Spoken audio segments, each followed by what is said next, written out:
సువార్తను తిప్పికొట్టుటకు సువార్త వైరుధ్యాస్త్రానికి స్వాగతం అండి. ఈ ఎపిసోడ్లో మనం 3వ భాగాన్ని చూడబోతున్నాం. సో ఫస్ట్ 2 భాగాలు కూడా జనాలు చూస్తున్నారు, బాగుంది. ఇట్లాగే మిగతావి కూడా కంటిన్యూ చేయండి. ఇన్ని ఎపిసోడ్లు చూడడం ఎందుకు ఇబ్బంది అనుకున్న వాళ్ళు డాక్యుమెంట్ చదువుకోవచ్చు. సో డాక్యుమెంట్ ఆల్రెడీ మీకు డౌన్లోడబుల్ లింక్గా డిస్క్రిప్షన్లో ఇచ్చున్నాను. సో ఇదేనండి డాక్యుమెంట్. సో ఇన్ని ఎపిసోడ్స్ ఇనే అవసరం లేదనుకున్న వాళ్ళు శుభ్రంగా డాక్యుమెంట్ చదువుకోవచ్చు అనమాట. కాకపోతే అందుట్లో ఉన్న వాళ్ళకి ఏమన్నా సందేహాలు కానీ ఏమన్నా వస్తాయేమో ఫర్దర్ క్లారిఫై చేయడం కోసం అని చెప్పి ఈ వీడియో పెడుతున్నాను.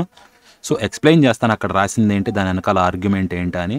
ఆ డాక్యుమెంట్ని పక్కన పెట్టుకొని ఇది కూడా వింటే మీకు ఇంకా హెల్ప్ఫుల్ అవుతుందన్నమాట. దాన్ని అర్థం చేసుకుంటే మీరు దాన్ని బెటర్గా క్వశ్చన్ చేయగలుగుతారు, ఎవరన్నా క్వశ్చన్ చేయాలి అంటే. అందుకని చెప్పేసి ఇది ఇంటెంట్ చేస్తున్నాను. సో ఎనీహౌ ఇంకా లోపలికి వెళ్తే ఇప్పటికే 2 పార్ట్లు అయిపోయినాయి. మనం అంతకుముందు ఆల్రెడీ రిలీజ్ అయిపోయిందనమాట. మీరు చూసుంటే పార్ట్ 3 ఇది ఇప్పుడు జరుగుతుంది. ఇప్పటికే మనకు ఆల్రెడీ పార్ట్ 2, పార్ట్ 1 కూడా వచ్చేసింది. సో వీటిని కార్డులో పెట్టడం లేకపోతే కింద డిస్క్రిప్షన్లో ఇవ్వడం చేస్తాను. ఇది పార్ట్ 2 అన్నమాట, ఇది పార్ట్ 1. సో ఇప్పుడు మనం చూడబోయేది ఏంటి అంటే పార్ట్ 3. ఇంతవరకు క్లియర్గా ఉంది కదా. సో సువార్త వైరుధ్యాస్త్రానికి వస్తే ఇక్కడ మొత్తం 21 సెక్షన్స్ దాకా అయినాయి రఫ్గా. ఇంకా ఉన్నాయి, చెప్పాలనుకునేవి చాలా ఉన్నాయి. దీంట్లో డీటెయిల్గా వెళ్తే ఇంకా లోతుగా వెళ్ళొచ్చు. కాకపోతే మీకు ఒక రెఫరెన్స్గా ఉంటుంది, ఒక గైడ్ లాగా ఉంటుంది రఫ్గా అని చెప్పేసి. సింపుల్గా ఉండాలని చాలా సింపుల్గా ఉంచారనమాట. Most of the things only references ఇచ్చాను. అక్కడక్కడ కొంచెం హెల్ప్ఫుల్గా ఉంటుంది అనుకున్న చోట నోట్స్ ఇచ్చాను అనమాట. ఫస్ట్ ఎపిసోడ్లో మొత్తం 7 భాగాలు చర్చించుకున్నాం. సో ఇక్కడితో ఎండ్ అయిందనమాట. యెహోవా బాధ పెడతాడే కానీ బాధలు పడడు అని చెప్పేసి. ఇంకా చాలా ఉందండి ఇందులో చెప్పాలంటే. ఇక్కడ జస్ట్ ఒక వచనమే ఇచ్చాను. సో ఆయన యెహోవా తనను తాను తెలియజేసుకోవాలి అంటే, మీరు యెహెజ్కేలు గ్రంథం తీశారు అంటే, అప్పుడు నేను యెహోవానై ఉన్నానని వాళ్ళు తెలుసుకొందురు, అప్పుడు నేను యెహోవానని వాళ్ళు తెలుసుకొందురని రకరకాలుగా తెలియజేస్తారనమాట ఆయన యెహోవా అని. ఒకటి కూడా గుడ్ థింగ్ జరగదు. అందరినీ బాధలు పెట్టి అప్పుడు మీరు తెలుసుకుంటారా, మిమ్మల్ని నాశనం చేస్తాను, కాపురంగా ఉండే పట్టణాలన్నింటినీ పాడు చేస్తాను, దేశం పూర్తిగా నశించిపోతుంది, అప్పుడు మీరు తెలుసుకుంటారు నేను యెహోవానని. ఇట్లా అనేక సందర్భాల్లో ఉంటుంది. నేను ఇక్కడ ఎన్ని చెప్పలేదన్నమాట. సో కావాలనుకున్న వాళ్ళు చూసుకోవచ్చు. ఈ ఒక్క రిఫరెన్స్ అయితే సరిపోతుంది. తర్వాత 2వ పార్ట్లో వచ్చేసరికి కేవలం 3 చూసాము. మీకు తెలియని దేవుళ్ళని పూజించమంటే రాళ్లతోటి చావగొట్టాలి, మొదటి చేయి మీదే కావాలి, అందుట్లో అది ఎవరైనప్పటికీ కూడా. ఎవడన్నా మీ ముందు మహిమలు చేసినా కానీ వాటిని నమ్మకూడదు, ఎందుకంటే యెహోవా మిమ్మల్ని పరీక్షించుచున్నాడు అనేది. ఇంకా ఒక ప్రవక్త అబద్ధ ప్రవక్తో కాదో ఎలా తెలుసుకోవాలి అనే దానికి కూడా యెహోవా చెప్పాడు ఇక్కడ మనకి. ఆయన ఒక లిట్మస్ టెస్ట్ లాంటిది ఇస్తారండి. సో జస్ట్ ఇప్పుడే ఈ రోజునమాట ఒక కమ్యూనిటీ పోస్ట్ కూడా పెట్టాను. మనకి మీరు చూసుంటారో లేదో, అది ఇర్మియా గ్రంథం 8వ అధ్యాయంలో ఉంటుందన్నమాట. కనుక వారి భార్యలను అన్యులకు అప్పగింతును, వారిని జయించు వారికి వారి పొలములను అప్పగింతును. అల్పులేమి ఘనులేమి అందరూ మోసము చేసి దోచుకునివారు, ప్రవక్తలేమి యాజకులేమి అందరూ వంచకులు అని చెప్పేసి యెహోవా అంటున్నాడు అనమాట ఇర్మియా 8:10లో. సో దాని ప్రకారం చూసుకున్న ఎట్లా అనుకున్నా కానివ్వండి, రకరకాల వచనాలు ఉన్నాయి. ఇక్కడ వీళ్ళు ప్రవక్తల్ని నమ్మడానికి లేదు, అబద్ధ ప్రవక్తలు ఉన్నారు, వంచే ప్రవక్తలు ఉన్నారని. వాళ్ళని ఎట్లా డిఫరెన్షియేట్ చేయాలి అనే దానికి ఇక్కడ చెప్పాడనమాట. ఒక ప్రవక్త అబద్ధ ప్రవక్త కాదు ఎలా తెలుసుకోవాలని. తర్వాత ఈరోజు బహుశా ఈ ఒక్క సెక్షనే ఉండొచ్చు, మెస్సియా ఆర్ క్రీస్తు నెరవేర్చవలసి ఉన్నను, యేసు నెరవేర్చని ప్రవచనాలు ఏంటా అని చెప్పేసి. ఇది చాలా ఇంపార్టెంట్ సెక్షన్ అనమాట. సో ఇది మీకు అర్థమైతే యేసుని వీళ్ళు చేసిన ఆ కన్స్ట్రక్ట్లో ఉన్న డొల్లతనం ఏంటి అనేది మీకు ఇక్కడ చాలా క్లియర్గా అర్థమైపోతుంది అనమాట. ఈ సెక్షన్ వరకు మీకు అర్థమైతే. ఇవన్నీ క్లికబుల్ లింక్స్ అండి. మీరు ఎక్కడికి వెళ్ళాలనుకుంటే అక్కడికి డాక్యుమెంట్ ఓపెన్ చేసినప్పుడు ఆ అంశం మీద జస్ట్ క్లిక్ చేస్తే అదే మిమ్మల్ని తీసుకువెళ్తుంది అనమాట. ఫర్ ఎగ్జాంపుల్ ఈరోజు డిస్కస్ చేయబోయేది ఈ టాపిక్ కదా, దీన్ని ఇప్పుడు క్లిక్ చేస్తాను, అదే తీసుకువెళ్ళి అక్కడ ల్యాండ్ చేస్తుంది. సో డైరెక్ట్గా ల్యాండ్ చేసింది అనమాట. ఇంకా ముందుకు వెళ్తే మొదటి అంశం, ఇందులో చాలా ఉన్నాయి సెగ్మెంట్స్. సో ఒక్కొక్క సెగ్మెంట్ తీసుకొని కూడా చిన్న నోట్స్ ఇచ్చాను అనమాట ఎండింగ్లో. వాటిని మీరు ఇక్కడ చూడొచ్చు. యెషయా 2లో చెప్తున్నాడు అనమాట, 2-3 వచనాలు. అంత్య దినములలో పర్వతములపైన యెహోవా మందిర పర్వతపు శిఖరమున స్థిరపరచబడి కొండల కంటే ఎత్తుగా ఎత్తబడును, ప్రవాహము వచ్చినట్లు సమస్త అన్యజనులు దానిలోనికి వచ్చెదరు. ఆ కాలమున సియోనులో నుండి ధర్మశాస్త్రము, యెరూషలేములో నుండి యెహోవా వాక్కు బయలువెళ్ళును. జనములు గుంపులు గుంపులుగా వచ్చి యాకోబు దేవుని మందిరమునకు యెహోవా పర్వతమునకు మనం వెళుదుము రండి, ఆయన తన మార్గముల విషయమై మనకు బోధించును, మనము ఆయన త్రోవలలో నడుతుము అని చెప్పుకుందరు. అంత్య దినాల్లోనండి యేసు లేడండి ఇక్కడ. మీరు అనుకుంటున్నట్టు యెహోవా మందిరము స్థిరపడుతుంది, అందరూ దానిలోకి వస్తారనమాట, సమస్త అన్ని జనులు కూడా. అంతేకాకుండా వీళ్ళందరూ వచ్చి యాకోబు దేవుని మందిరముకు యెహోవా పర్వతమునకు మనం వెళుదుము రండి అని అంటారు. ప్రకటన గ్రంథంలో చూస్తే భూమి ఇవన్నీ నశించిపోతాయి, కొత్త యెరూషలేము వచ్చిద్ది అనమాట. ఓకే, అక్కడ మందిరం కూడా ఉండదు మళ్ళీ. ఈ దేవుని మందిరముకు అనేది చాలా చాలా ఇంపార్టెంట్ అండి. ఎందుకంటే యెహెజ్కేలు గ్రంథం చివర్లో 9 అధ్యాయాలు ఈయన మందిరానికే కేటాయింపబడుతుంది అనమాట. దేవుని మందిరం కట్టబడుతుంది అని చెప్పేసి. ఇక్కడ మనకి ప్రకటన గ్రంథంలో అసలు మందిరమే లేదు, ఎందుకంటే గొర్రె పిల్ల దానికి మందిరం అని చెప్పేసి కవరింగ్ చేసేశారు. సో ఆ విషయంలో ఇక్కడ తేడా ఉందన్నమాట. ఇంకొకటి ఏంటి అంటే, మనం వెళ్ళుదుము రండి, ఆయన తన మార్గముల విషయమే మనకు బోధించును, మనం ఆయన త్రోవలలో నడుతుము అని చెప్పుకుందరు. ఇంకోటి ఏంటంటే, ఇక్కడ టెంపుల్ దగ్గరికి రావాలి కదా. అంత్య దినాల్లో ప్రపంచ మానవాళి మొత్తము యెహోవా మందిరానికి రావాలి. కానీ యేసు మెస్సయ్య, అంత్య దినాలంటే మెస్సయ్య వచ్చినప్పుడు అనమాట. యేసు వచ్చాడు, తర్వాత చనిపోయాడు అన్నారు కదా. చనిపోయాడు, తిరిగి లేచాడన్న కాలానికి సుమారు 40 ఏళ్ల తర్వాత, రఫ్గా 30 లేకపోతే 33 CEనో ఎక్కడ అంటారు వీళ్ళు. 30 వేసుకున్నా కానీ 40 ఇయర్స్ తర్వాత 70 CEలో ఉన్న ఆలయం కూడా కూల్చబడింది. యెరూషలేంలో ఉంది కదా ఆలయం, ఇప్పుడున్న వెస్టర్న్ అంటే వాల్ అంటారు అన్నమాట, చిన్న గోడ, వెస్టర్న్ వాల్ అని చెప్పి. ఆ ఒక్క ముక్కే మిగిలింది, అది ఈ ఆలయం అనమాట. ఇది 70వ సంవత్సరంలో కూలిపోయింది. సో అయితే మీరు విశేషం అంటే ఇక్కడ గమనించాల్సింది ఏంటి అంటే, పౌలు ఎక్కడా ఇది ఊహించలా ఉన్న ఆలయం కూలిపోతుంది అని చెప్పేసి. ఇంకా యేసు కూడా నేను ఒక ఆలయాన్ని, చేతులతో కట్టిన ఆలయాన్ని కూల్చేసి తిరిగి 3 రోజుల్లో కడతాను కొత్త ఆలయాన్ని అని చెప్పేస్తే, అక్కడ లిటరల్గా యెరూషలేం టెంపుల్ని పడగొడతానని కాదు ఆయన అంది, శరీరాన్ని, తన శరీరాన్ని పడగొట్టేసి 3 రోజుల్లో తిరిగి లేస్తాను అనే ఉద్దేశంతో చెప్తున్నాడు. ఓకే, అక్కడ ఆ విషయంగా జరుగుతుంది అనమాట. మనకి మార్కులో వస్తుంది, యోహాన్లో వస్తుంది, రకరకాలుగా వస్తుంది. ఆయన చెప్పేది అది. ఒకవేళ ఈ ఆలయమే అనుకున్నా, ఆయన చెప్పేది ఏంటంటే డివైన్గా జరిగిద్ది ఇది అని చెప్పేసి చెప్తాడనమాట, దైవికంగా. అంతేగాని రోమన్లందరూ వచ్చి ముట్టడి వేసి పడగొడతారని అయితే ఎక్కడా చెప్పలేదు. ఇంకొక విషయం, పౌలు కూడా ఈ విషయం చెప్పడనమాట. పౌలు మనకి కొరింథీయుల్లో చెప్పిన 2 కొరింథీయులు 5లో ఒకటి ఉంటుంది అలా సూచించేది, లేకపోతే హెబ్రీలు 9లో ఉంటుంది అనమాట. అక్కడ కూడా ఉన్న యెరూషలేము ఆలయం గురించి కాదు ఆయన చెప్పేది. కొరింథీయుల్లో ఏమంటాడంటే, మన శరీరాన్నే ఒక ఆలయంగా చెప్పుకుంటూ ఉంటాడు ఆయన. ఇది ఆలయం కూలిపోయి చేతి పని కాని పరలోక సంబంధమైన ఆలయం ఒకటి మనకి ఇవ్వబడుతుందనే లెక్కలో ఆయన మాట్లాడతాడు. పౌలు కూడా ఎక్కడ యెరూషలేములో ఉన్న ఆలయం కూలిపోతుంది అని చెప్పేసి ఊహించాలి. అది కూడా రోమన్లో వచ్చి కూల్చేస్తారని ఊహించాల, ఎక్కడా మెన్షన్ చేయలేదన్నమాట ఒక్క చోట కూడా. ఇది వాళ్ళకు కూడా తెలియదు ఇవి రాసేటప్పుడు. సువార్త టెంపుల్ పడిపోయిన తర్వాత రాశారంటారు కాబట్టి బహుశా దీన్ని ఎల్యూడ్ చేస్తే ఇట్లా రాసి ఉండొచ్చు అనమాట, ఆలయం పడిపోయినా తిరిగి కడతాను అని చెప్పేసి. ఎనీహో, ఆలయం పడ్డం కాదండి, అందరూ అక్కడికి రావాలన్నమాట ఆలయం దగ్గరికి. తీరా ఇప్పుడు చూస్తే ఆలయం పడిపోయింది, 2000 ఏళ్ళు అయినప్పటికి కూడా దానికి దిక్కులేదన్నమాట. ఇంతవరకు మెస్సయ్య రాలా. మరి 3 రోజుల్లో వచ్చి కడతానన్నాడు, దాని విషయం ఏంటో మీరే ఆలోచించుకోవాలన్నమాట. నెక్స్ట్ యెషయా 2:4, ఆయన మధ్యవర్తి అయి అన్యజనులకు న్యాయము తీర్చును, అనేక జనములకు తీర్పు తీర్చును. వారు తమ ఖడ్గములను నాగటి నక్కులుగాను తమ ఈటెలను మచ్చుకత్తులుగాను సాగగొట్టుదురు. జనము మీదకి జనము ఖడ్గమెత్తకయుండును, యుద్ధము చేయ నేర్చుకొనట ఇక మానివేయును. ఇది చాలా ప్రస్ఫుటంగా మనకు కనిపించిందండి. నిజమైన మెస్సియా వస్తే ఆపై ప్రపంచంలో యుద్ధం ఉండదు. అందరినీ ఏకం చేసిన తర్వాత యుద్ధం ఆగిపోతుంది. ఇది ఎవ్వరు దాయలేని సూచన అనమాట. దీన్ని ఎవరు దాచిపెట్టలేరు. ప్రపంచంలో యుద్ధం ఉందా లేదా అంటే, యుద్ధం జరుగుతుంటే ఎక్కడన్నా క్లియర్గా కనిపిస్తుంది. కానీ నేడు 2024 మే నెలకి ప్రపంచంలో అంటే ఆసియాలో 21, యూరోప్లో 7, లాటిన్ అమెరికాలో 6, ఆఫ్రికాలో 35కు పైనే, మిడిల్ ఈస్ట్ ఉత్తరాఫ్రికాలో 45కు పైనే, మొత్తం కలిపి 114కు పైననే సాయుధ ఘర్షణలు జరుగుతున్న యుద్ధాలు. దీనికి లింక్ ఇచ్చానండి ఆల్రెడీ, కింద మీరు ఈ లింక్ని క్లిక్ చేసి చూసుకోవచ్చు అనమాట, రిఫరెన్స్ ఆర్టికల్. ఉండండి, లేకపోతే మీకు ఇక్కడ చూపించేస్తాను కొంచెం. యా, సో ఇది కనిపిస్తుంది కదా, ఇదేనండి ఆ ఆర్టికల్. యుద్ధాలు ఎక్కడ ఉన్నాయని, జెనీవా అకాడమీ వాళ్ళదనమాట, టుడేస్ ఆర్మ్డ్ కాన్ఫ్లిక్ట్స్ అని. నేను చెప్పిన లెక్క కూడా ఇక్కడి నుంచి వీళ్ళు ఇచ్చిందనమాట. మీరు ఫర్దర్ ఎంక్వైరీ కావాలనుకుంటే మీరు ఇక్కడ చేసుకోవచ్చు. సో ఇదే మీకు ఇచ్చింది ఆర్టికల్, లింక్ ఇక్కడికే వస్తుంది. ఇది ఈ విషయం అన్నమాట. సో ఇప్పుడు మీరు ఆలోచించండి, మెస్సియా వచ్చినప్పుడు ఏం జరగాలి? ఇక్కడ యుద్ధాలన్నీ ఆగిపోవాలి. పూర్వం 2000 సంవత్సరాలలో లెక్కలేనన్ని యుద్ధాలు జరిగినాయి. ఇక ఒకవేళ యేసు నిజంగానే మెస్సియా లేదా క్రీస్తు అయితే ఇది ఎలా సాధ్యం? మీరు ఆలోచించండి ఒకసారి. అయితే ఒక విషయం ఏంటంటే ఇక్కడ క్రైస్తవులు వచ్చేసి యేసు ఇదంతా 2వ రాకడలో నెరవేరుస్తాడు అని అంటారు, ఇప్పుడు జరగాల్సింది కాదు అని. అయితే అలా 2వ రాకడ గురించి ఎక్కడా చెప్పబడలేదు. ఈ నెరవేర్పులన్నీ 2వ రాకడలో నెరవేరుతాయని కానీ ఎట్లా. పైగా లూకా 24వ అధ్యాయం 44వ వచనంలో ఆయన ఏమంటాడు?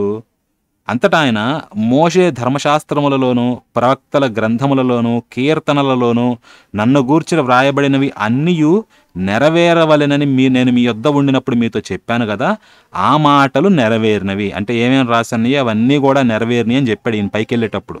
లోక 24 అంటే చివరి అధ్యాయం. ఈయన తిరిగి లేచిన తర్వాత పైకి వెళ్ళబోయే ముందు చెప్తాడు ఈ మాట, నెరవేరిని అన్నాడు. మళ్ళీ వీళ్ళేమి ఇప్పుడు 2వ రాకడలో నెరవేర్చేవి కొన్ని ఉన్నాయి అన్నారు. ఈ విషయం మీరు ఆలోచించండి. మెస్సియా వస్తే యుద్ధం ఉండకూడదు. యుద్ధమే కాదు, ఇంకా చాలా క్లియర్గా ప్రస్ఫుటమైన లక్షణాలు కనిపిస్తాయి. ఏంటంటే ఇదిగోండి, యెషయా 11:6, తోడేలు గొర్రెపిల్ల యొద్ద వాసము చేయను, చిరుతపులి మేకపిల్ల యొద్ద పండుకొనును, దూడయు కొదమసింహమును పెంచబడిన కోడెయు కూడుకొనగా బాలుడు వాటిని తోలును. ఓకే, బాలుడు వాటిని తోల్తాడంట. అంటే ఏంటి? జాతి వైరం అనేది ఉంది కదా జంతువులకి, ఆ జాతి వైరము కూడా నశిస్తుందన్నమాట. తోడేలు గొర్రెపిల్ల జాతి వైరం 2 ఒకే చోట ఉండలో అంటే ఒకటి ఇంకో దాన్ని చంపేస్తుంది. చిరుతపులి మేకపిల్ల కూడా అంతే, 2 పక్క పక్కన ఉండలేవన్నమాట. మేకపిల్లని చంపేసి చిరుతపులి తినేస్తుంది. కానీ ఈ మెస్సియా వచ్చినప్పుడు ఏంటంటే ఈ 2 ఒకే చోట ఉంటాయి. అంతేకాదు దూడ కొదమసింహము పెంచబడిన కోడె ఇవన్నీ కూడుకొనగా వాటన్నిటిని బాలుడు తోలుతాడనమాట. గొర్రె పిల్లలను తోలినట్టు బాలుడు కొదమసింహాలను కూడా తోలుతాడు. ఇది ఇప్పుడు జరగల ఇంకా. ఓకే, ఆవులు ఎలుగులు కూడి మేయును. ఎలుగులు అంటే ఎలుగుబంటి అండి, బేర్ అంటారు కదా అది. ఆవులు ఎలుగులు కూడి మేయును, వాటి పిల్లలు ఒక్కచోటనే పండుకొనును. ఎద్దు మేయినట్లు సింహము గడ్డి మేయును. సింహం కూడా గడ్డి మేస్తుంది అనమాట. అంత సాత్వికంగా అయిపోతుందని చెప్పి. మరి మేస్తుందా మీరు ఎక్కడన్నా చూసుకోవాలన్నమాట. పాలు కుడిచి పిల్ల నాగుపాము పుట్ట యొద్ద ఆట్లాడును, మిడినాగు పుట్ట మీద పాలు విడిచిన పిల్ల తన చెయ్యి చాచును. అంటే పసిపిల్లలు పాము పుట్టల దగ్గర ఆటలాడుకుంటారు, ఎందుకంటే పాములు కరువు కాబట్టి. మిడినాగు పుట్ట మీద కూడా పాలు విడిచిన పిల్ల అంటే కొంచెం పెద్దదైన పిల్ల చేయి చాపుతుంది అనమాట, ఏమాత్రం భయం లేకుండా. ఓకే, సో ఇవన్నీ జరగాలి. అంత్యదినాల్లో అనగా మెస్సియా క్రీస్తు వచ్చిన తర్వాత ప్రపంచంలో యుద్ధమే కాదు, ఘర్షణ గొడవలు, అంతేకాదు వైరం కూడా నశిస్తుంది అనమాట. శత్రుత్వం అనేది ఆఖరికి జంతువుల మధ్య ఉండే జాతి వైరం కూడా నశిస్తుంది. మరి క్రీస్తు అంటారు కదా, క్రీస్తు అన్న మెస్సియా అన్న ఒకటేనండి అర్థం. క్రీస్తు అనేది గ్రీకు పదం అనమాట, క్రిస్తోస్ అనేది, మెస్సియా అనేది హిబ్రూ పదము. రెండిటి అర్థం ఏంటంటే అభిషిక్తుడు, అభిషేకమును పొందినవాడు అని. సో ఇతను క్రీస్తు అనే యేసు వచ్చి 2000 ఏళ్ళు అవుతుంది. కానీ అంటే 2000 ఏళ్ళు అవుతుందని క్రిస్టియన్స్ అంటారు, 2000 years అని చెప్పేసి. BCADలు అనేవి కూడా మావాడి పేరు మీదే పెట్టారు అని చెప్పేసి అంటారు. మరి 2000 ఏళ్ళు అవుతున్నా ఈ సూచనలు ఏవైనా మనకి ఇప్పుడు కనిపిస్తున్నాయా? కనిపించడం లేదంటే మనం అంతకుముందు చెప్పాం కదా, ఒకడు అబద్ధ ప్రవక్త కాదా ఎలా తెలుసుకోవాలని 2వ పార్ట్లో డిస్కస్ చేసాం. అది ఇదేనమాట, ద్వితీయ 18:22 అంటే ద్వితీయోపదేశకాండము 18:22 అనమాట. దాని ప్రకారము ఆ ప్రవక్త నమ్మదగినవాడా కాడు, ఆ ప్రవక్తకి భయపడవద్దు, అతడు తన అహంకారము చేతనే ఇవన్నీ చెప్తున్నాడని చెప్పి యెహోవా అంటాడనమాట. వాడిని చావాగొట్టాలి అని చెప్పేసి ఆయన చెప్పాడు అక్కడ. సో ఈ ప్రవచనం కూడా నెరవేరలేదు. నెక్స్ట్ యెషయా 11:9, నా పరిశుద్ధ పర్వతమందు అంతటను ఏ మృగమును హాని చేయదు, నాశనము చేయదు. సముద్రము జలముతో నిండి ఉన్నట్టు లోకము యెహోవాను గూర్చిన జ్ఞానముతో నిండి ఉండును. ఇది చాలా క్లియర్ స్టేట్మెంట్ అండి. ఎక్కడ మృగాలు మనుషుల మీద అటాక్ చేయవు, అట్లీస్ట్ ఈయన పరిశుద్ధ పర్వతమందు. అంతేకాదు సముద్రము జలముతోటి ఎట్లా నిండి ఉంటుందో, ఇది సముద్రం అంటే ఆ మొత్తం జలం ఉన్నట్లుగా ఈ లోకమంతా కూడా యెహోవాను గూర్చిన జ్ఞానముతో నిండి ఉండును. మరి నిండి ఉందా? మెస్సియా వస్తే ప్రపంచమంతా యెహోవాను గూర్చిన జ్ఞానంతో నిండుకుంటుంది. కానీ నేడు మొత్తం ప్రపంచం అంతా తీసి పక్కన పెట్టండి, కనీసం చర్చిల్లోనన్నా ఆయన గూర్చిన జ్ఞానం ఉందా? మీరు క్రిస్టియన్స్ చూస్తుంటే ఎవరన్నా మీరు ఒక్కసారి మీ చర్చిలో పోయి ఆలోచించండి, చర్చికి వెళ్ళినప్పుడు ఈసారి యెహోవా గూర్చి వాళ్ళు ఏం చెప్తున్నారు. చర్చిలో యేసు పేరుని ఎన్నిసార్లు చెప్తున్నారు, యెహోవా పేరుని ఎన్నిసార్లు చెప్తున్నారు? మీరే ఒక్కసారి ఆలోచించండి. ఓకే, కంప్లీట్లీ యేసును పట్టేసుకొని యెహోవాని ఎప్పుడో వదిలేశారు గాలికి. మీకు అది అర్థం కావటం లేదంటే అవసరమైనప్పుడు అప్పుడప్పుడు చెప్తా ఉంటారు కానీ యెహోవానే పట్టుకున్నారు, యేసును పట్టుకున్నారు, యెహోవాని వదిలేశారు. యెహోవాని గురించిన జ్ఞానం ఏడ నిండి ఉంది, ఇంకా నిండంది చాలా ఉందన్నమాట. ఇప్పుడు కూడా ఇదంతా వీళ్ళు వైలెన్స్ తోటి స్ప్రెడ్ చేశారు కాబట్టి క్రిస్టియానిటీ వచ్చింది, లేకపోతే ఇప్పుడు నిండుకొని ఉండేది కాదు. నెక్స్ట్ పాయింట్, అందుట్లోనే 10వ వచనం. ఆ దినమున ప్రజలకు ధ్వజముగా నిలుచుచుండు యెషై వేరు చిగురునొద్ద, అంటే యెషై నుంచి వచ్చే, యెషై అనేది వేరండి, ఆ వేరు నుంచి వచ్చిన చిగురు అంటే మెస్సయ్య. యెషై అనేటోడు దావీదు తండ్రి. సో ఆ దావీదు వంశంలో పుట్టిన మెస్సయ్య, అతని దగ్గర జనములు విచారణ చేయును, ఆయన విశ్రమ స్థలము ప్రభావము గలదగును అని చెప్పేసి అంటున్నాడు. మెస్సీ దగ్గర ప్రజలందరూ విచారణ చేయాలండి, అది కూడా ఎక్కడ? ఇజ్రాయేలులో. ఓకే, అది మరి నేడు ఎంతమంది చేస్తున్నారు? యేసు మెస్సియా అనుకుందాము, ప్రస్తుతానికి అనుకుందామన్నా ఆయన వద్ద విచారణ చేసేవారు ఇజ్రాయెల్లోనే లేరు. ప్రపంచంలో ఎక్కువ శాతం యేసు నమ్ముకున్నారు, కానీ వారు కూడా ఏం ఇజ్రాయెల్కి వెళ్ళి అక్కడ విచారణ చేయటల్లా, చేసినాయి యేసు దగ్గర ఏం చేయటల్లా, వాళ్ళు అక్కడ రకరకాల చర్చిల్లో కూర్చుంటా చేస్తున్నారు. మెస్సీ దగ్గర విచారణ చేయాలండి, అది ఓకే జరగల. నెక్స్ట్ యెహెజ్కేలులో 37వ అధ్యాయం. కాబట్టి ఇదంతా ఒక ప్రవచనం అండి, 37వ అధ్యాయం అంతా చాలా పెద్ద ప్రవచనం అనమాట. నేను సింపుల్గా చెప్తున్నాను. కాబట్టి ప్రవచనం ఎత్తి వారితో ఇట్లనుము, ప్రభువగు యెహోవా సెలవిచ్చినదేమనగా, నా ప్రజలారా, మీరున్న సమాధులను నేను తెరచెదను, సమాధులలో నుండి మిమ్మల్ని బయటికి రప్పించి ఇశ్రాయేలు దేశంలోనికి తోడుకొని వచ్చేదను. ఓకే, అంటే సమాధులు తెరుస్తాను, మిమ్మల్ని అందరినీ బయటకు రప్పిస్తాను, మిమ్మల్ని ఇజ్రాయేలు దేశంలోకి తోడుకొస్తానన్నాడు. నా ప్రజలారా, నేను సమాధులను తెరచి సమాధులలోనున్న మిమ్మల్ని బయటికి రప్పింపగా నేను యెహోవానై ఉన్నానని మీరు తెలుసుకుందరు. మీరు బ్రతుకున్నట్లు నా ఆత్మను మీలో ఉంచి మీ దేశములో మిమ్మల్ని నివసింపజేసేదను. యెహోవానగు నేను మాట ఇచ్చి దానిని నెరవేర్తనని మీరు తెలుసుకుందరు. ఇదే యెహోవా వాక్కు. మెస్సియ వచ్చినప్పుడు చనిపోయిన వారు తిరిగి లేస్తారు. మత్తయి సువార్తలో కూడా చనిపోయిన వాళ్ళు తిరిగి లేచి కొంత బయటకు తిరిగారు అని ఉంటుంది రఫ్గా. దీని గురించి ఏ చరిత్రకారుడు రాయలా, కాతే పాస్టర్లు ఊదర కొడతారు. పొద్దునే ఒక వీడియో చూసా, కాపరికి ఉండాల్సిన 4 లక్షణాలని ఎవరో వీడియో పెట్టారనమాట. అందుట్లో ఏంటంటే యేసు చివరిలో కేక పెట్టాడు. ఆ కేక ఎంత గట్టిది అంటే దెబ్బకి రాళ్ళన్నీ బద్దలైపోయి చచ్చిపోయిన వాళ్ళందరూ తిరిగి లేచారు అని చెప్పేసింది. తిరిగి లేచిన వాళ్ళు ఎక్కడికి పోయారు? అది మీరు ఆలోచించాలి. ఇక్కడ ఏంటంటే తిరిగి లేస్తారని ఉంది, లేచిన వాళ్ళు ఏం చేస్తారు? వారు మాయమైపోరు ఎక్కడికో. వాళ్ళు బయటికి వచ్చి వాళ్ళు బ్రతుకున్నట్లు ఆత్మను వాళ్ళలో ఉంచగా యెహోవా, వాళ్ళు ఈ దేశంలో నివసిస్తారనమాట. మీ దేశంలో మిమ్మల్ని నివసింపజేసేదను అంటున్నాడు కదా, ఈ దేశంలో వాళ్ళు నివసించాలి. నివసించారా మరి? అదేది లేదు, ఒక్కడు చెప్పుకోలే. మత్తయి సువార్తలో మాత్రం ఆఫ్ హ్యాండ్గా అట్లా మెన్షన్ చేసి పడేశారు, అందరు లేచి తిరిగారు అని చెప్పి, జనాలందరూ భయపడ్డారు అని చెప్పి. సో దీనికి ఎటువంటి ప్రూఫ్ లేదండి. ఒక్క హిస్టోరియన్ కూడా రాయలా ఈ ఈవెంట్ గురించి. అప్పట్లో రాసే వాళ్ళు ఉన్నారు హిస్టోరియన్స్ బై ద వే, కానీ ఒక్కళ్ళు కూడా ఈవెంట్ గురించి రాయలా. సో ఒకటి, వీళ్ళందరూ ఇజ్రాయేలు అనే దేశంలో నివసించాలి. అయితే విశేషం ఏంటంటే యేసు పోయిన తర్వాత ఇజ్రాయేల్ అనే దేశం ఏర్పడడానికే 2000 సంవత్సరాలు పట్టింది, దాదాపుగా 1900 ఏళ్ళు వేసుకోండిలేండి, 2000 కాదు కానీ. సో ఇక యేసు మెస్సీ ఎలా అవుతాడు? ఓకే, పైగా వాళ్ళందరూ ఆ దేశంలోనే నివసించడం లేదు కూడా. ఇజ్రాయేల్ వాళ్ళందరూ కూడా ఉట్టి ఆ దేశంలోనే కాదు, మొత్తం స్ప్రెడ్ అయిపోయి ఉన్నారు. అందరు తిరిగి ఇజ్రాయేల్కి ఏమీ రాలా. మెస్సయ్య తీసుకురావాలి, ఇంకా ఇజ్రాయేల్ని ఆయనేం తీసుకురాలా. చూడండి, ఇదే ప్రభువైన యెహోవా సెలవిచ్చినదేమనగా, ఏ ఏ అన్యజనులలో ఇశ్రాయేలీయులు చెదరిపోయిరో ఆయా అన్యజనులలో నుండి వారిని రక్షించి చెదరగొట్టింది ఎవరు? ఈయనే. మళ్ళీ మీరు ఇర్మియా, యెషయా, యెహెజ్కేలు ఇవన్నీ చూస్తే ఈయనే చెదరగొట్టాడు అనమాట. యెహెజ్కేల్లో కూడా స్టార్టింగ్ చాప్టర్లు చూడండి, చెదరగొట్టింది అయ్యగారే. మళ్ళీ ఆ చెదరగొట్టిన అన్యజనుల్లో నుంచి వారిని రక్షించి, వారు ఎచ్చటెచ్చట ఉన్నారో అచ్చట నుండి వారిని సమకూర్చి వారి స్వదేశములోనికి తోడుకొని వచ్చి. సో ఏం చేస్తారంట, వాళ్ళు ఎక్కడెక్కడ ఉన్నారో అందరినీ కూడా సమకూర్చి వారి స్వదేశంలోనికి తోడుకొని రావాలి. వారికి మీదట ఎన్నటికీ 2 జనములుగాను 2 రాజ్యములుగాను ఉండకుండానట్లు ఆ దేశములో ఇశ్రాయేలీయుల పర్వతము మీద వారిని ఏకజనముగా చేసి, అప్పటిదాకా ఇజ్రాయేలు యూదా అని 2 డివైడెడ్ కంట్రీస్ అండి, అలా డివైడ్ కాకుండా వాళ్ళని ఏకం చేస్తాను, వారిని ఏకజనముగా చేసి వారికి అందరికీ ఒక్క రాజునే నియమించదను. తమ విగ్రహముల వలన గాని తాము చేసి ఉన్న హేయక్రియల వలన గాని ఏ అతిక్రమ క్రియల వలన గాని వారికి మీదట తమ్మును అపవిత్రపరుచుకొనరు. తాము నివసించిన చోట్లన్నిటిలో వారు మానక పాపములు ఇక చేయకుండా వారిని రక్షించి వారిని పవిత్రపరచెదను. అప్పుడు వారు నా జనులగుదురు, నేను వారి దేవుడనై ఉండును. ముందు రక్షిస్తాడు, సమకూరుస్తాడు, ఒక దేశానికి తీసుకొస్తాడు, వీళ్ళ మీద ఒక రాజును నియమిస్తాడు. అప్పుడు వీళ్ళు విగ్రహారాధన ఇవన్నీ మానుకొని తమను తాను పవిత్ర చేసుకుంటారు అనమాట. అపవిత్రం చేసుకోరు ఇంకా. అప్పుడు వీళ్ళు నా జనులు అవుతారు, నేను వారి దేవుడినై ఉంటాను అన్నాడు.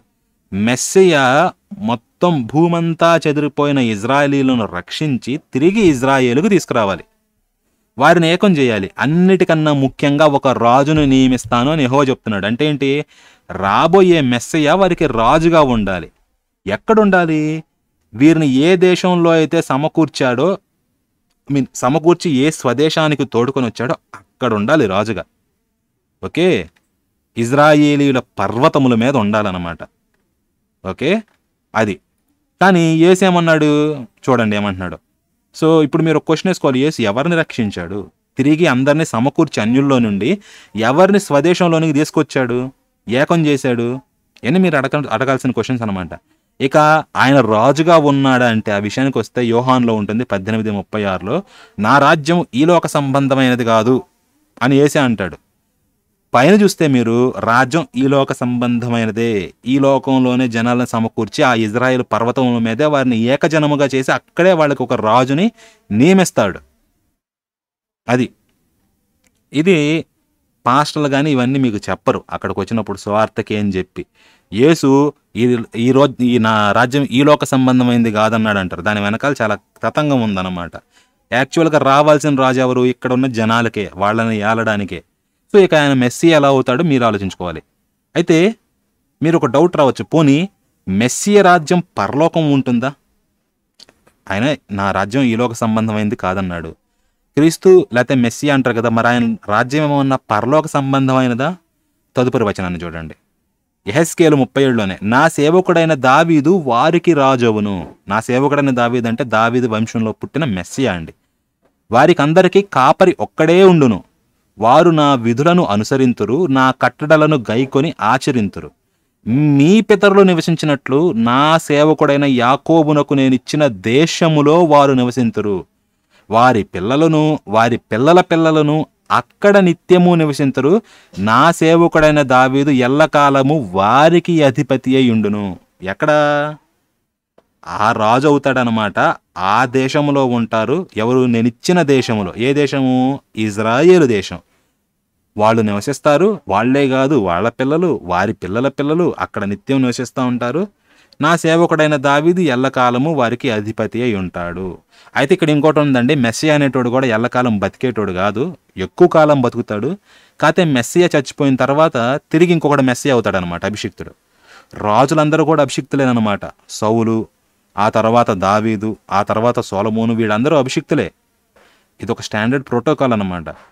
సో ఇక్కడ ఇంకొకటి ఏంటంటే, నీకు ఎన్నడూ ఒక రాజు లేకుండా ఉండడం అని చెప్పేసి యెహోవా అంటాడు. అంటే ఏంటి? ఒక రాజు పోయినా ఇంకొక రాజు మళ్ళీ రిప్లేస్ చేస్తాడు అతన్ని. వాళ్ళందరూ కూడా దావీదు వంశం నుండి వచ్చిన వాళ్లే ఉంటారు అని చెప్పేసి మీనింగ్ అనమాట. నా సేవకుడైన దావీదు అంటే మెస్సియా. ఆయన ఎవరికి రాజుగా ఉంటాడు? యాకోబునకు, అనగా ఇజ్రాయేలునకు, వారి పిల్లలకు, వారి పిల్లల పిల్లలకు, వారు ఆ దేశంలోనే ఉంటారు అనమాట. వారికి దావీదు అంటే మెస్సియా, మిస్టేక్ అనమాట. దావీదు అంటే మెస్సియా రాజుగా ఉంటాడు. మరి వారికి యెహోవా ఇచ్చింది భూమిపై ఉన్న ఇజ్రాయేలు అనే దేశం. అప్పుడు నా రాజ్యం ఈ లోక సంబంధమైనది కాదు అన్న యేసు మెస్సియా అవుతాడా? కాడు కదా, సింపుల్గా. అది. నేను వారితో సమానార్థకమైన నిబంధన చేసేదను అన్నాడు. అది నాకును వారికి నిత్య నిబంధనగా ఉండును. నేను వారిని స్థిరపరచెదను, వారిని విస్తరింపజేసి వారి మధ్య నా పరిశుద్ధ స్థలమును నిత్యము ఉంచెదను అని అన్నాడు ఈయన. ఎవరు? యెహోవా. ఓకే, సమాధానార్థమైన నిబంధన అని యెహోవా చెప్తుంటే మత్తయిలో ఏమంటాడు ఈయన? నేను భూమి మీదకి సమాధానమును పంపవచ్చుని అని తలంచుకుడి, ఖడ్గమునే గాని సమాధానమును పంపుటకు నేను రాలేదు అని యేసు అంటున్నాడు. ఇక ఈయన మెస్సీ అనడంలో అర్థమే లేదనమాట. ఓకే, ఇంకా ఆయనే మెస్సీ అయితే ఇప్పుడు ఆయన పరిశుద్ధ స్థలం ఎక్కడుందో మీరు ఆలోచించండి ఒకసారి. అవునా? అంతే కదా. వారి మధ్య నా పరిశుద్ధ స్థలమును నిత్యము ఉంచుదని అన్నాడు. ఎక్కడుంచాడు ఆయన పరిశుద్ధ స్థలాన్ని? ఏది? ఉన్నది ఏదన్నా ఆలయం అనుకుంటే అది కూలిపోయింది. వీళ్ళు చర్చ్ అంటారండి. చర్చ్ అనేది నా పరిశుద్ధ స్థలం అని ఆయన ఎక్కడా చెప్పుకోలే. యెహెజ్కేల్లో ఉండే పరిశుద్ధ స్థలం వేరు కంప్లీట్గా. మీరు యెహెజ్కేల్ గ్రంథం మొత్తం చదివితే అర్థమవుతుంది అప్పుడు ఈయన పరిశుద్ధ స్థలం అంటే ఏంటా అని చెప్పి.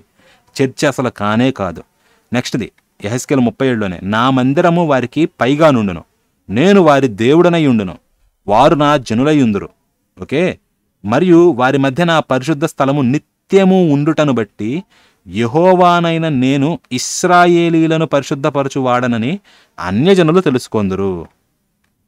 మందిరం వారికి పైగా ఉండడమే కాదు, ఈ 70వ సంవత్సరంలో పూర్తిగా పత్తా లేకుండా పోయింది. ఇది యెహోవా పట్ల కూడా ఫెయిల్యూరే. కేవలం ఒక చిన్న గోడ మాత్రమే మిగిలింది. కానీ ఇక్కడేమో వారి మధ్య నా పరిశుద్ధ స్థలము నిత్యము ఉండును అంటున్నాడు. ఇదిగోండి, నిత్యము ఉండును అని చెప్పేసి అంటున్నాడు. అయితే కొత్త నిబంధనలో దీని తెలివిగా యేసు తన శరీరం అనే ఆలయాన్ని కూల్చి తిరిగి 3 రోజుల్లో నిలబెట్టాడు అని క్రైస్తవులు అంటారు. అయితే యెహెజ్కేల్ గ్రంథం చివరి 9 అధ్యాయాలు చదివితే మాత్రం మీకు అర్థమవుతుంది యెహెజ్కేల్ చెప్తున్నది శరీరం అనే ఆలయమా లేక అందరూ కలిసి కట్టినటువంటి ఆలయమా ఏంటా అని చెప్పేసి, లేకపోతే యెహోవా కట్టిన ఆలయమా ఏంటా అని చెప్పి మీరు చూడాలన్నమాట. ఇర్మియాలోకి వస్తే, ఇదిగో నేను ఇశ్రాయేలు వారితోనూ యూదా వారితోనూ క్రొత్త నిబంధన చేయు దినములు వచ్చుచున్నవి, ఇదే యెహోవా వాక్కు. అది ఐగుప్తులో నుండి వారిని రప్పించుటకై నేను వారిని చెయ్యి పట్టుకునే దినమున వారి పితరులతో నేను చేసిన నిబంధన వంటిది కాదు. నేను వారి పెనిమిటినైనను వారు ఆ నిబంధనను భంగము చేసుకొనిరి, ఇదే యెహోవా వాక్కు. ఏమంటున్నాడు? ఆ దినములైన తర్వాత, అంటే ఈ దినములైన తర్వాత నేను ఇజ్రాయేలు వారితోనూ యూదా వారితోనూ చేయబోవు నిబంధన ఇదే. ఏంటా నిబంధన?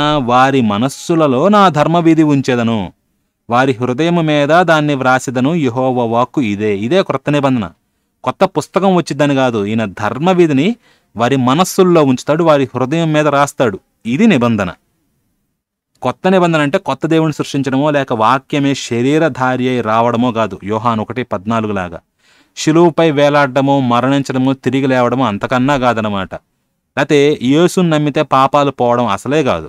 ఇక్కడ యెహోవా చాలా స్పష్టంగా చెప్తున్నాడండి, గతంలో నేను చేసిన నిబంధనని వారు భంగము చేశారు కాబట్టి ఈసారి వారు దాన్ని భంగము చేయలేనట్టుగా నా ధర్మవిధిని వారి హృదయాలపై వ్రాస్తాను. ఇక్కడ కూడా మిస్టేక్ పడింది, స్పెల్లింగ్ మిస్టేక్. వారి హృదయాలపై వ్రాస్తాను అన్నాడు. ఆయన ధర్మవిధిని ఏమీ మార్చడం లేదు. ఇక్కడ మీరు గమనిస్తే ధర్మవిధిని మారుస్తానంటల్లా, నా ధర్మవిధినే వాళ్ళ హృదయం మీద రాస్తానంటున్నాడు. ఇక్కడ పైగా దాని లక్షణాలు ఎలా ఉంటాయో చూడండి. తర్వాత వచనంలోనే చెప్తున్నాడు, నేను వారికి దేవుడనై ఉందును, వారు నాకు జనులగుదురు, వారు మరి ఎన్నడును యెహోవాను గూర్చి బోధనొందుదుము అని తమ పొరుగువారికి గాని తమ సహోదరులకు గాని ఉపదేశము చేయరు. నేను వారి దోషములను క్షమించి వారి పాపములను ఇక ఎన్నడును జ్ఞాపకము చేసుకొనను గనుక అల్పులేమి ఘనులేమి అందరూ నన్ను ఎరుగుదురు, ఇదియే యెహోవా వాక్కు అని చెప్పేసి అంటున్నాడు. వారు మరి ఎన్నడూ యెహోవాను గూర్చి బోధనొందుదమని తమ పొరుగు వారికి కానీ తమ సహోదరులకు కానీ ఉపదేశం చేయరు, ఎందుకంటే అది అందరి హృదయాలపై రాసి ఉంటుంది గనుక. మరి ఇప్పుడు మీ హృదయంపై కూడా రాసి ఉందా? ఒకవేళ రాసి ఉంటే క్రైస్తవులు ఇంతగా అడ్వర్టైజ్ చేయాల్సిన అవసరం ఏముంది? ఇంతగా సువార్త చెప్పాల్సిన గత్యంతరం ఎందుకు పట్టింది వాళ్ళకి? పైగా పాపాలను క్షమించుటకు యేసు అవసరం లేనే లేదు. ఎందుకు?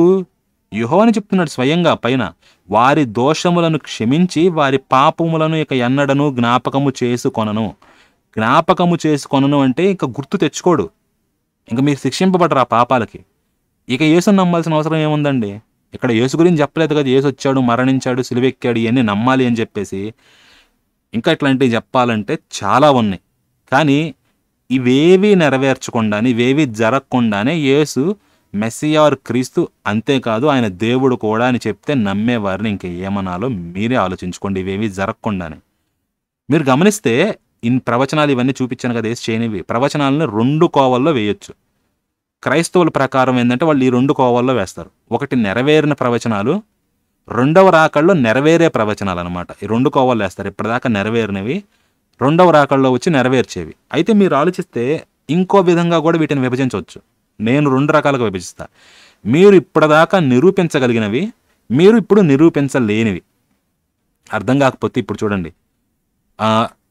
ఇప్పుడు ఒకటి చెప్తా ఏంటంటే, నాకు లెక్కలొచ్చో లేకపోతే నేను చదువుకున్నాను, నాకు ఈ డిగ్రీ ఉందని నేను అడిగాను అనుకోండి, మీరు నిరూపించమంటే నేను నిరూపించగలను. ఓకే. కానీ నిరూపించలేని విషయాలుంటాయి. ఓకే. నేను 10 రోజుల క్రితం ఏం డిన్నర్ చేశాను మీకు నిరూపించలేను. ఇప్పుడు నేను ఏదన్నా చెప్పొచ్చు, మీరు దాన్ని వెరిఫై చేయలేరు. 10 రోజుల క్రితం నేనేం తిన్నాను, నేను అడ్డగోలుగా వాగుతా, కానీ మీరు దాన్ని ఖండించలేరన్నమాట. అలాంటి సో నిరూపించగలవి, నిరూపించలేనివి ప్రవచనాలు. నిరూపించలేని ప్రవచనాలు వాళ్ళు ఏదన్నా చెప్పొచ్చు, మీరు వాటిని టెస్ట్ చేయలేరు. అవి నిజమా కాదా అని. నేను 10 రోజుల క్రితం ఏం తిన్నానో మీరు ఎలా టెస్ట్ చేయలేరో, ఈ ప్రవచనం కూడా నిజంగా జరిగిందా లేదా అని మీరు టెస్ట్ చేయలేరు. వాళ్ళు జరిగిందనే చెప్తారు, మీరు దాన్ని టెస్ట్ చేయలేరు ఎట్టుపరంగా. అలా విభజించవచ్చు అనమాట. సో విశేషం ఏమిటంటే, మీరు నిరూపించలేనివి అన్ని అక్షరాల అన్ని ప్రవచనాలు యేసు నెరవేర్చాడని క్రైస్తవులు అంటారు. అంటే ఏంటి? ఉదాహరణకి యేసు గాడిదని ఎక్కి యెరూషలేంకి వచ్చాడా? అవును వచ్చాడు అంటారు. ఎందుకు? మీరు ఇది నిజమా కాదా అని ఇప్పుడు తేల్చలేరు. ఆయన గాడిద ఎక్కి వచ్చాడా, గుర్రం ఎక్కి వచ్చాడా, అసలు వచ్చాడో లేదో కూడా మీరు తేల్చలేరు. కాబట్టి ప్రవచనం నెరవేరిందంతే, మీరు వెరిఫై చేయలేరు కదా. నెక్స్ట్, యేసు చనిపోయిన వాళ్ళని లేపడము, గుడ్డి వాళ్ళకి చూపునివ్వడం, ఇవన్నీ నిజంగానే చేశాడు ఈ మహిమలన్నీ? అవును చేశాడు అంటారు. ఎందుకు? మీరు ఇది నిజమా కాదా అని ఇప్పుడు తేల్చలేరు కాబట్టి. యేసు నిజంగానే మరణించి తిరిగి లేచాడా? అవును లేచాడు అని అంటారు. ఎందుకు?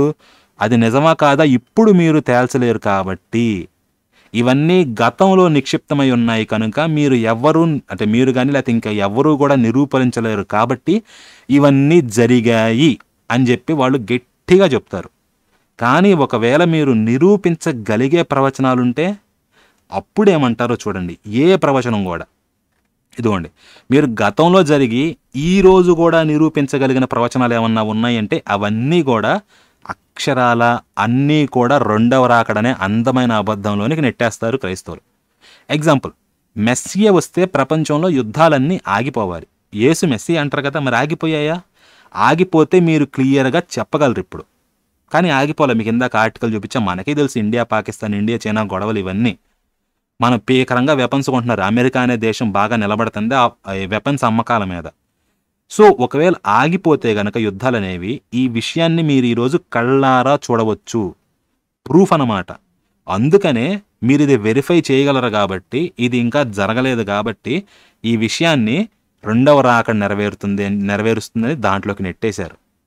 ఇంకోటి, మెస్సియా ఇజ్రాయేలీలందరినీ ఏకం చేసి వారికి రాజుగా ఉంటాడు. ఇది నిజంగానే జరిగితే మనం ఈరోజు కళ్ళారా చూడొచ్చు, అవును ఈ ప్రవచనం నెరవేరింది కదా, నిజమే కదా అని. ఓకే. అందుకనే ఆ విషయం కూడా రెండవ రాకడ నెరవేరుస్తుంది. అది కూడా రెండవ రాకడలోనే నెరవేరుతుంది, ముందు నెరవేరదు. యేసు వచ్చాడు, యేసు మొదటి రాకడలో నెరవేర్చలా, వీళ్ళందరినీ సేకరించడం కూడా. ఓకేనండి, రెండవ రాకడలో వచ్చి చేయాల్సిన ఎదవలన్నీ శిక్షించవచ్చు. ఇజ్రాయేల్న గ్యాదర్ చేయాలి కదా, గ్యాదర్ కూడా చేయలే. అందుకని దాన్ని కూడా రెండవ రాకడలోకి వేసేశారు. ముందే చేసుంటే మనకు కనిపించిద్ది, ఇక్కడ కనిపించలేదు కాబట్టి రెండవ రాకడలోకి వేయడం అనమాట. మెస్సియ కాలంలో యెహోవాని గూర్చిన జ్ఞానం భూమంతా నిండుకుంటుంది. ఒకడు ఇంకొకడిని యెహోవాని గురించి అడగడు, ఇంకొకడికి బోధించడు, ఎందుకంటే దాని అవసరమే ఉండదు కాబట్టి. ఒకవేళ యేసు మెస్సియా లేకపోతే క్రీస్తు అయితే ఇది నెరవేరి ఉండాలి. ఒకవేళ ఇది నెరవేరినట్లయితే మనం ఈరోజు చూడగలిగే వాళ్ళమే. కానీ అలా ఈరోజు లేదు. అందుకనే ఈ విషయం కూడా రెండవ రాకడలో నెరవేరుతుంది. అర్థమవుతుందా? నెరవేరినయా లేదా అని కాదండి, మీరు క్వశ్చన్ చేయలేనివి, అంటే ఏంటి, మీరు ఇప్పుడు టెస్ట్ చేయలేనివన్నీ కూడా నెరవేరిని అంటాడు. నేను కొండను బగలు తీశానంట, మీరు దాన్ని ఇప్పుడు టెస్ట్ చేయలేరు. ఏ కొండను బగలు తీసామంటే ఇదిగో ఈ కొండ, ఇక్కడ ఒక కొండ ఉండేది, ఆ కొండ ఇప్పుడు లేదు, నేనే బగలు తీశాను అని అంటారు. మీరు దాన్ని టెస్ట్ చేయగలరా? చేయలేరు. అట్లాగే యేసు అన్ని ప్రవచనాలు నెరవేర్చాడు అని అంటారు, వాటికి ఒక్కదానికి ప్రూఫ్ ఉండదు. మరి ఇక్కడ ప్రూఫ్ ఉంటాయి కదా, చేస్తే కనిపించింది కదంటే కనిపించింది కరెక్టే, కానీ అది రెండవ రాకడలో నెరవేరుద్ది. రెండవ రాకడ వచ్చినప్పుడు మీరు చూస్తారు. అర్థమవుతుంది కదా? కంప్లీట్లీ బ్లైండ్గానండి, ఇంకా అందుకన్నా ఏమీ లేదు. ఓకే.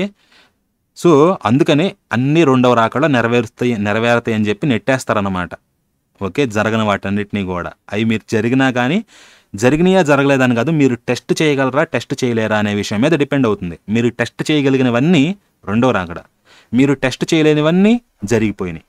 ఇదన్నమాట బేసిక్ యాంగిల్లో. ఇదేంటంటే మిమ్మల్ని బేసిక్గా గుడ్డిగా నమ్మించడానికి సువార్త రాయబడింది కూడా అందుకే. మీరు ఇవన్నీ విని నమ్మినట్టు ఇది రాయబడిందని ఉంటుంది మనకు సువార్తల్లోనే, ఎక్కడ దాకా ఎందుకు. సో అది ఇక ఈ రెండవ రాకడి విషయానికి వస్తే పరలోక రాజ్యం సమీపించి ఉన్నది అని చెప్పి 2000 ఏళ్ళు అవుతుంది. 2000 సంవత్సరాలు. ఇంతవరకు దానికి దిక్కే లేదు. ఇన్ని చూసిన తర్వాత ఎవరికన్నా కనీసం సందేహం రావాలి కదా, ఈ క్రైస్తవంలో చాలా తిరకాసు ఉందని. కానీ రావడం లేదంటే దేనికి సంకేతం అండి? జనాలు గొర్రెలు అవుతున్నారని కదా. నా గొర్రెలు నా స్వరం వినులంటే ఇంకెంతకన్నా క్లారిటీ ఏమన్నా ఉందంటారా? ఆయన స్వరం విన్నోళ్ళు ఏమవుతారు? గొర్రెలు అవుతారు, అంతే. సో ఇక్కడి వరకేనండి. ఈ టాపిక్ చాలా డీటెయిల్డ్గా చెప్పాను. ఇంకా చెప్పాలంటే చాలా వచనాలు ఉన్నాయి, చాలా లోతుగా వెళ్ళి విశ్లేషించవచ్చు అనమాట. కాకపోతే ఇదంతా మీకు ఒక రిఫరెన్స్గా ఉంటుందని కాబట్టే సింపుల్గా చెప్పేసి వెళ్ళిపోతున్నాను. సో ఇది 3వ భాగం అనమాట. 4వ భాగంలో మళ్ళీ ఇక్కడి నుంచి మొదలవుతుంది. పరలోక రాజ్యము 2000 ఏళ్ల నుండి కూడా సమీపించియే ఉన్నదా? ఎంతకాలం సమీపించేది? ప్లాట్ఫామ్ దగ్గరికి ట్రైన్ వచ్చేస్తుందని అనౌన్స్ చేస్తారు మనకి. వచ్చేస్తుందని చెప్పిన తర్వాత కూడా 2-3 రోజులు కూడా ట్రైన్ రాకపోతే దాని అర్థం ఏంటి? ఇది కూడా అంతే. 2000 ఏళ్ల క్రితం నుంచి కూడా పరలోక రాజ్యం సమీపించే ఉంది. సో దాని గురించి మనం పార్ట్ 4లో చూద్దాం. అప్పటి వరకు ఉంటాను. సో వీడియో నచ్చితే లైక్ చేయండి, షేర్ చేయండి. ఛానల్ ఇంకా సబ్స్క్రైబ్ చేయకపోతే సబ్స్క్రైబ్ చేయండి. మన ఛానల్ దాదాపు 33% దాకా సబ్స్క్రైబ్ చేయని వాళ్ళు చూస్తున్నారు. నచ్చకపోతే పర్లేదు, ఓకే. బట్ నచ్చితే మాత్రం సబ్స్క్రైబ్ చేయడం మర్చిపోతే సబ్స్క్రైబ్ చేయండి. అది. సో మళ్ళీ మరొక ఆసక్తికరమైన అంశంలో కలుసుకుందాం. అప్పటి వరకు ఉంటాను. మరలా తదుపరి మీ కాపరి. స్వస్తి.